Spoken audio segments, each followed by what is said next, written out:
NEET தேர்வு சர்ச்சை என்ன என்பதை நீங்கள் தெளிவாக புரிந்து கொள்ளலாம். நீட் தேர்வை பற்றி இதுவரைக்கும் உங்களுக்கு ஒன்றுமே தெரிலன்னா கூட நீங்கள் எளிதாக இதை பார்த்தால் புரிந்து கொள்ளலாம். அடுத்த 5 நிமிஷம் பார்த்துருவோம் நீட் தேர்வு என்ன, சர்ச்சை என்ன என்று. நீட் தேர்வு மாணவர்கள் எதற்காக எழுதுகிறார்கள்? +2 முடித்த உடனே MBBSலையோ அல்லது BDSலையோ சேர்ந்து படித்து டாக்டர் ஆகணும் அப்படின்னா +2 மதிப்பெண் அவர்களுக்கு போதாது. நீட் தேர்வில் நல்ல மதிப்பெண், சிறந்த மதிப்பெண் பெற வேண்டும். பிறகு கவுன்சிலிங்கில் போய் சீட்டு வாங்கி MBBSஓ BDSஓ சேர வேண்டும். நீட் தேர்வு கட்டாயம் இந்தியாவில் மருத்துவர் ஆகணும் அப்படின்னா. சரி, நீட் தேர்வின் சர்ச்சை என்ன என்று பார்த்து விடுவோம். இப்படித்தாங்க நீட் தேர்வு சமீபத்தில் நாடு முழுவதும் நடைபெற்றது. என்று மே 5ஆம் தேதி எத்தனை பேர் தேர்வு எழுதினாங்க?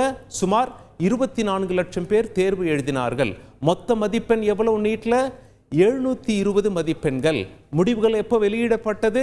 இந்த மாதம் 4ஆம் தேதி வெளியிடப்பட்டது. சரி, சர்ச்சைகள் என்ன என்று பார்த்து விடுவோம். 720 மதிப்பெண் என்பது ஒரு இமாலய டாஸ்க். அதை தொடுவது மிக சிரமமானது. ஆனால் 67 பேர் 720க்கு 720 மதிப்பெண்கள் எடுத்திருக்காங்க. ஒரே மையத்தில் தேர்வு எழுதிய 6 பேர் உள்பட 720 எடுத்திருப்பது குறிப்பிடத்தக்கது. சரி, சர்ச்சைகள் என்ன என்று பார்க்கும் பொழுது, நேர்மையற்ற காரியங்களில் ஈடுபட்ட 63 மாணவர்கள் பிடிபட்டார்கள். அது என்ன நேர்மையற்ற காரியம் அப்படின்னு சொல்லி நீங்க கேட்கலாம். ஆள் மாறாட்டம் செய்து நீட் தேர்வு எழுதுவது மோசடி. OMR ஷீட் என அழைப்பார்கள். அந்த ஆன்சர் ஷீட்டை, பதிலளிக்கக்கூடிய ஷீட்டை, அந்த OMR ஷீட்டில் சேதப்படுத்தியது உள்ளிட்ட காரியங்களில் சிக்கியவர்கள்.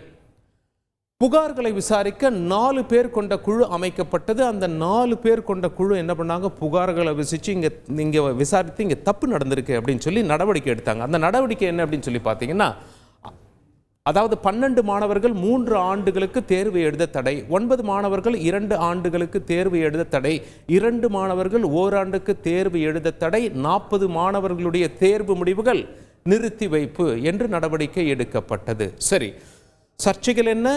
வினாத்தால் கசிந்தது என்ற மிகப்பெரிய குற்றச்சாட்டை இந்த தேர்வு சந்திக்கிறது. ஆனால் மத்திய அரசு தரப்பில் சொல்லியிருக்காங்க, இது குற்றச்சாட்டு மட்டும்தான், நிரூபிக்கப்படலை, அதனால் நீங்கள் பயப்பட வேண்டிய அவசியம் இல்லை என்று சொல்லியிருப்பது குறிப்பிடத்தக்கது. அடுத்த சர்ச்சை என்ன? 1563 மாணவர்களுக்கு கருணை மதிப்பெண், கிரேஸ் என ஆங்கிலத்தில் அழைப்பார்கள் இல்லையா? அதாவது அவங்க அந்த ஆன்சர்லாம் எழுதல, இருந்தாலும் அவர்களுக்கு கருணை அடிப்படையில் மதிப்பெண் வழங்கப்பட்டிருக்கிறது. மற்ற மாணவர்களில் மத்தியில் இது ஒரு பகீரை கிளப்பியது. என்னடா இது, நம்ம கஷ்டப்பட்டு போய் தேர்வு எழுதுறோம், சரி தவறு இதெல்லாம் பொறுத்து நமக்கு மார்க் வருது. அவங்க சில கேள்விகள் தேர்வில் அட்டன் பண்ணலை, ஆனால் அவங்களுக்கு கிரேஸ் மார்க் கொடுத்துருக்காங்க, கருணையின் அடிப்படையில் கொடுத்துருக்காங்க. அப்போ அவங்கெல்லாம் டாக்டர் ஆகிடுவாங்க, நாமெல்லாம் வீட்டில் உட்காரணுமே அப்படின்னு சொல்லி மாணவர்கள் மத்தியில் கவலை வந்தது. பிறகு என்னாகும்? மாணவர்கள் நீதிமன்றத்தை நாடுவார்கள். இப்படி தான் 20,000 மாணவர்கள் கிட்ட கையெழுத்து வாங்கி ஒருவர் உச்ச நீதிமன்றத்தில் வழக்கு தொடர்ந்தார். அது மட்டும் இல்லை, அந்தந்த மாநிலங்களிலிருந்து சம்பந்தப்பட்ட உயர் நீதிமன்றங்களில் சுமார் 7 உயர் நீதிமன்றங்களையும் வழக்கு இருந்தது. தற்பொழுது அந்த வழக்கு உச்ச நீதிமன்றத்தால் விசாரிக்கப்படுகிறது.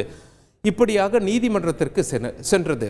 அதாவது சிலருக்கு கூடுதல் மதிப்பெண்கள் ஏன் என்று தேர்வு யார் நடத்துகிறாங்களோ அவங்க தெளிவாக சொல்லணும். இல்லை, யார் தேர்வு நடத்துகிறாங்க? தேசிய தேர்வு முகமை தேர்வு நடத்துகிறாங்க. அவங்க என்ன விளக்கம் கொடுத்துருக்காங்க அப்படின்னா, இல்லை சில பேருக்கு நாங்கள் டைம் கொடுக்கல, ஒரு சில கோச்சிங் சென்டர்ஸில் அந்த தேர்வுக்கான நேரத்தை அவர்களுக்கு கொடுக்க முடியவில்லை, கொஞ்சம் டைம் ஷார்ட்டேஜாக இருந்தது, அதுக்கு பதிலாக மதிப்பெண் கொடுத்துட்டோம் அப்படின்னு சொல்லி சொல்கிறாங்க. புகார்தாரர், மனுதாரர் இதை ஏற்றுக்கொள்ளவில்லை.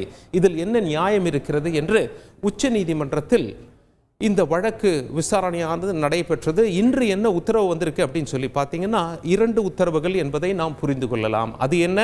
ஒரு அனுமதி, ஒரு மறுப்பு. எதற்காக அனுமதி?